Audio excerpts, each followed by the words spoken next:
I'm going to show you how to set up a larger loom in this big cardboard piece. It's got all these little notches at both ends for putting in your warp threads on that loom. So I have a whole ball of yarn here that's going to help me because I'm never really sure how much I need for this. So you could make this as wide as you want, or you could make it skinnier. I'm going to make mine a little bit on each end, so I have some room on the sides. So I'm going to take my yarn, I'm going to go ahead and I'm just going to tape it down here on the bottom, and I'm going to start 1, 2, 3, 4 over. So I'm going to go into that 4th notch, and this is going to be the back of my weaving because I've got all this tape, and I'm going to bring this around to the front. So I flip it over. So now at the bottom here, I've got to count 1, 2, 3, 4, and go into the 4th notch, and that just makes it so that this is completely straight. Now, before we've gone all the way around the board and wrap it all the way around, and that wastes a lot of string. So what I'm going to do is wrap my yarn around each of these little teeth where I want to weave. So I've got my yarn pulled towards the back here, and I am just going to bring it around the back and back to the front, and I just wrap my string around that notch. You can see that string right there. Then I'm going to bring it up to the top and do the same thing. So right here, wrap it around, bring it in front. You can see there, I wrapped it around the notch.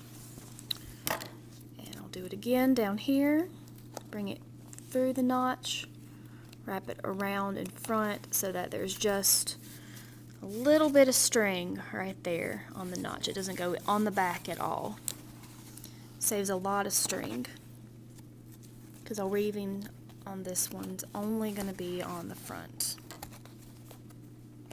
not on both sides. So we're going to just keep doing that.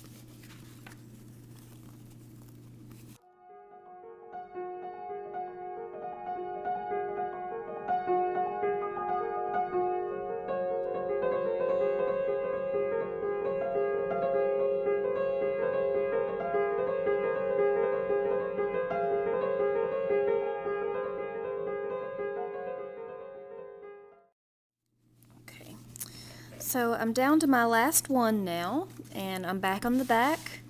I'm going to trim my yarn, that out of the way, and then tape this down, and my loom is ready for weaving. And I'm going to write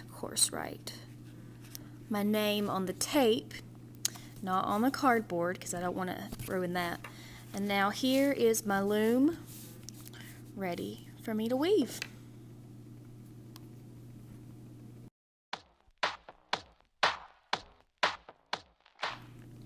Okay, I'm ready to weave, and I have my yarn here already threaded with on my needle. And so I'm going to start weaving, and I'm just going to start out with a plain weave. Plain weave is over, under, over, under, over, under, all the way across your row. So we'll do that, over, or under, over, all the way across, and I'm not skipping any strings for plain weave. Sometimes I might have to help when it gets to this point and I can't push my needle any further. I might have to come down here and help my needle by picking up the strings I want to go over and just pushing the needle through. And I pull this all the way through, very important to pull this all the way through until you have a little tail. I'm going to push that all the way down. And when I go back across, I want to make sure that I do the opposite. So my last string was over, so that means I'm going to go under, because it will unravel if you do the same thing and go under the same and over the same strings each time. They will not stay together. And so I'm going through and I'm picking up the ones that I need to go under and pushing my needle underneath them And I'm pulling that through all the way until I almost have it to this last string, and then I'm going to push it down. I don't want to pull it tight because then that makes my strings go like this, and it's really, really hard to weave on this side when it's all scrunched together. And make sure I push it down each time. You want to cover up these strings. You don't really want to see them, and as you keep going, they'll start to disappear.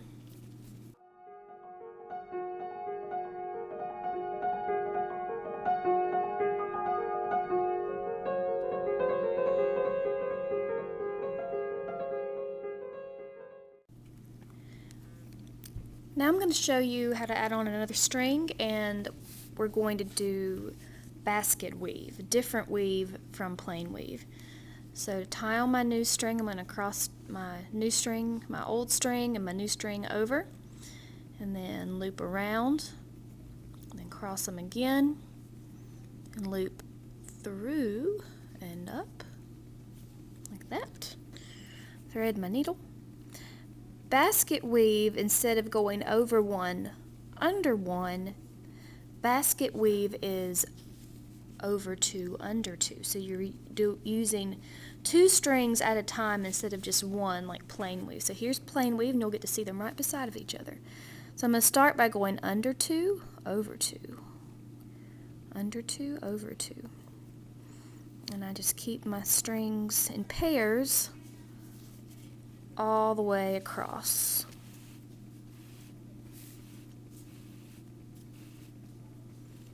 Got a little knot there. So what I'm going to do with this knot is pick up my weaving so far and just tuck those little ends under. Okay, now I've gone over the last two, so to go back across, I'm going to go under those.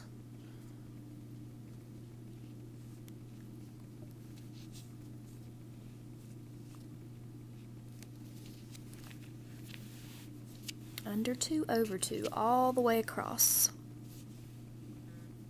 Push those down.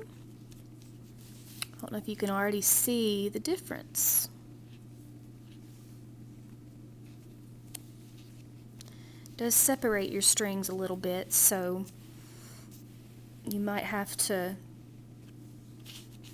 start some plain weave to get them back the way that they were. You can see basket weave is a little bit puffier.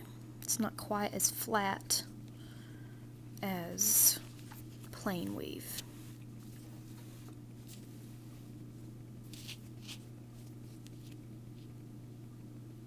It's called basket weave because typically if you were making a basket, you've got an even number of pieces. It's easier to weave by two if you were weaving a three-dimensional basket.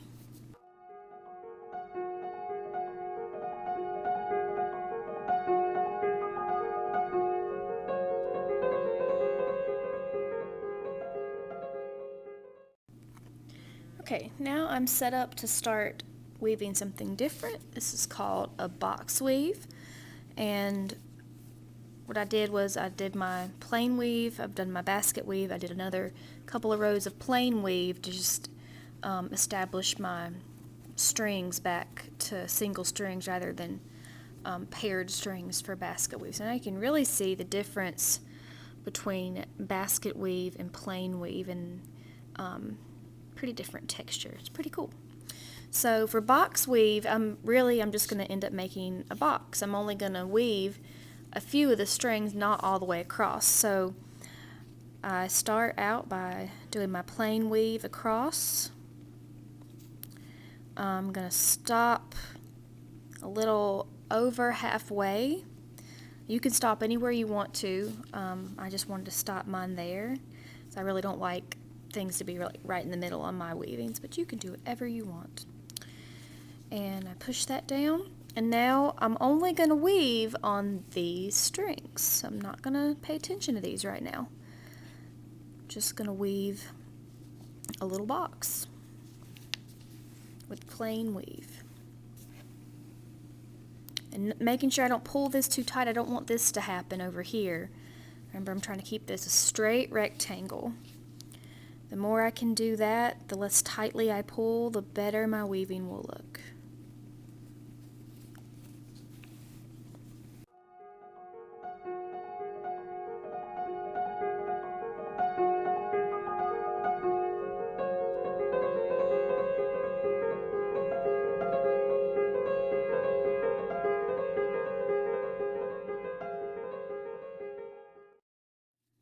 Okay, I'm going to stop there and take my needle off of my thread and go ahead and get a different color so that you can see how this works. You could pick the same color if you want to, just to try the technique. I'm kind of liking this all green yarn on here right now, but I will use a different color so you can see how to do box weave. I'm going to zoom in a little bit too so you can really see what I'm doing here. So I'm going to start weaving from this side and follow my weaving pattern here. So I went under, I'm going to go over, make sure everything is right. Now, when I get to my box, I'm actually going to lift up all of these strings that I just wove with. And I went over this last string. I'm only going to interlock them with the first string. So I'm going to go in and go under that first string, or I might have to go over it depending on where I am on my row of weaving. Just depends on where you are. I happen to go under it, and then I'm going to push one row down, leave the rest of the rows up, and then go back across this side of the weaving. So now I'm only going to weave a box with these strings. Pull that all the way through, not pulling it too tight again, pushing that down. And I'm going to go back across. When I get to here, my little gap, I'm going to pick up that one string and pull that all the way through. Not too tight. I went too tight there. I'm just going to pull it back. Push that down, push the next row down, then go back across.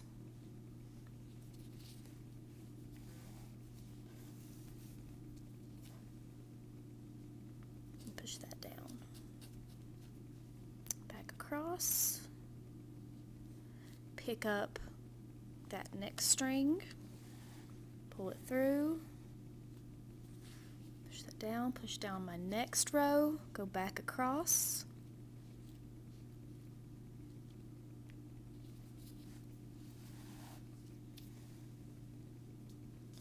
Push that down. And I've got one more. Go on across, picking that string up.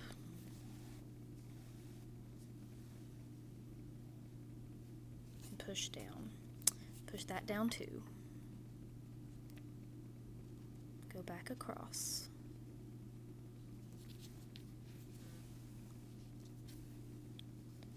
Now I have an even row all the way across, except half of it is green and half of it's brown. So that is box weave.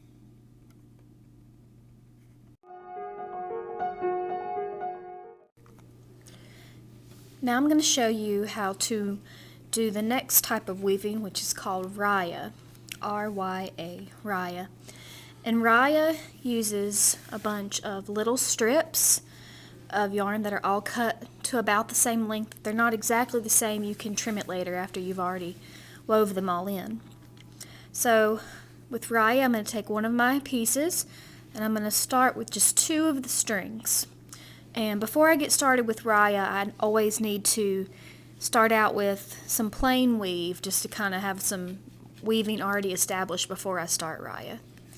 So I'm going to take these two, I'm going to lay my strip on top, I'm going to tuck the ends under and through in between these two strings from either side, like that, and then I'm going to pull that down. And that's one. And then I'm going to go to the next 2 strings, which instead of going to the next 2 by themselves, I'm actually going to go and pick these 2. So one that I've already used and one new one. So I'm going to lay that on top of those 2, pick those up so I know which ones I'm using. Take the end, put it in between and up, the other end in between and up, and pull that down, just like that. Smush that down. Let me zoom in a little bit here so you can see a little bit more closely what I'm doing. So we'll pick up the next 2, one that I've already used and a new one, lay that on top, take that end and put it in between and through, the other end put it in between and through, pull those down and then smush it down.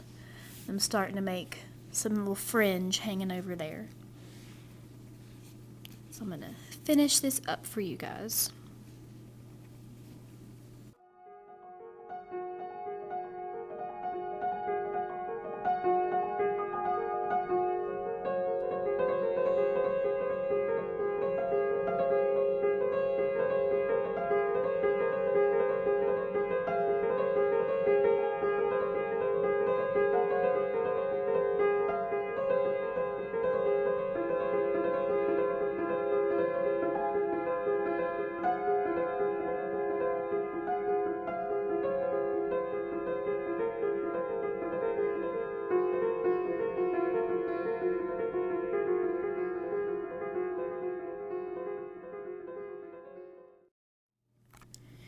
And after they're all trimmed, there they are.